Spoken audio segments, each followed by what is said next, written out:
ಇನ್ನು ಮುಂದೆ ನಿಮ್ಮ ನೆಚ್ಚಿನ ಧಾರಾವಾಹಿಗಳ ಫುಲ್ ಎಪಿಸೋಡ್ಗಳು ಸನ್ ನೆಕ್ಸ್ಟ್ ಆಪ್ನಲ್ಲಿ ಮಾತ್ರ.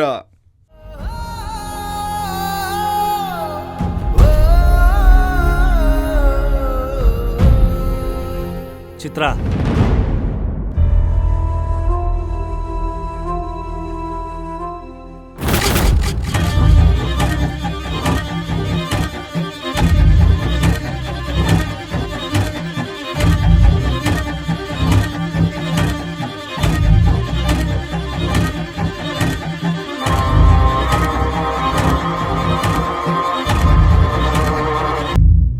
ಅಳಿಯಂದ್ರೆ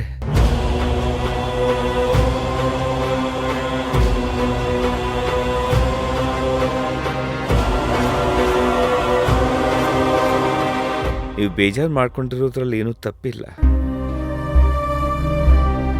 ನ್ಯಾಯನೇ. ಹೀಗೆಲ್ಲ ಆಗತ್ತೆ ಅಂತ ನಾನು ನಿರೀಕ್ಷೆ ಮಾಡಿರಲಿಲ್ಲ ಅಳಿಯಂದ್ರೆ. ಏನೋ ಆಯ್ತು, ಆಗಿದ್ದಾಗ ಹೋಯ್ತು. ಆಗಿದ್ದಕ್ಕೆಲ್ಲ ನಾನು ನಿಮ್ಮ ಹತ್ರ ಕ್ಷಮೆ ಕೇಳ್ತೀನಿ ಅಳಿಯಂದ್ರೆ. ಯಾಕೋ ನನ್ನ ಟೈಮೇ ಸರಿ ಇಲ್ಲ,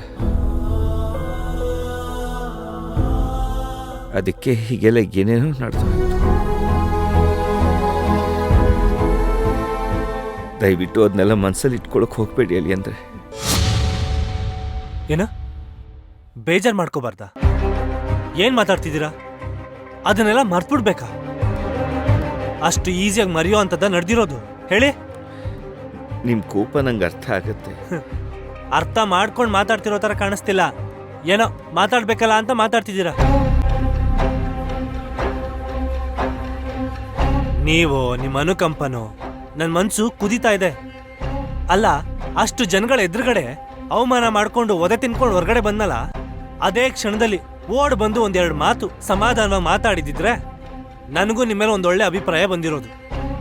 ಅದನ್ನ ಬಿಟ್ಬಿಟ್ಟು ಪುರ್ಸೋತ್ ಮಾಡ್ಕೊಂಡು ಆರಾಮ್ ಆದ್ಮೇಲೆ ಮಾತಾಡಕ್ ಬಂದ್ಬಿಟ್ಟಿದ್ದೀರಾ. ಇಲ್ಲ ಅಳಿಯಂದ್ರೆ, ನಾನು ಅಲ್ಲೇ ನಿಮ್ಮನ್ನು ತಡೆಯೋದಕ್ಕೆ ನೋಡಿದೆ, ಆದರೆ ನೀವು ತುಂಬ ಕೋಪದಲ್ಲಿದ್ರಿ.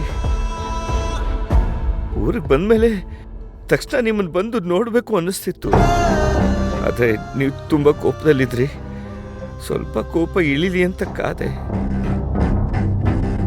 ನಿಧಾನವಾಗಿ ಬಂದು ನಿಮ್ಮನ್ನು ನೋಡೋಣ ಅಂದ್ಕೊಂಡೆ. ಆಗಿರೋ ಸಮಸ್ಯೆನ ಅಷ್ಟು ಈಸಿಯಾಗಿ ಮರ್ತು ಬಿಡಕ್ಕಾಗತ್ತಾ? ಅಲ್ಲ, ನನ್ಗಾಗಿದ್ದ ರೀತಿಯ ನಿಮ್ಗೂ ಆಗಿದ್ದಿದ್ರೆ ತಟ್ಟಂತ ಮರ್ತು ಬಿಡ್ತಿದ್ರಾ? ಏನ್ರಿ, ನಿಮ್ ಕೋಪ ತೋರ್ಸಕ್ಕೆ ನಮ್ಮಪ್ಪನೇನ ಸಿಕ್ಕಿದ್ದು? ಮತ್ತಿನ್ನೇನು, ಏನು ನಡ್ದೇ ಇಲ್ಲ ಅನ್ನೋ ರೀತಿ ಮಾತಾಡು ಅಂತ ಹೇಳ್ತಿದ್ಯಾ?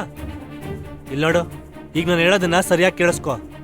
ಇನ್ಮೇಲಿಂದ ಆ ಕಾರ್ತಿಕ್ ಮನೆಯವ್ರಿಗೂ ನಮಗೂ ಯಾವ ಸಂಬಂಧನೂ ಇಲ್ಲ.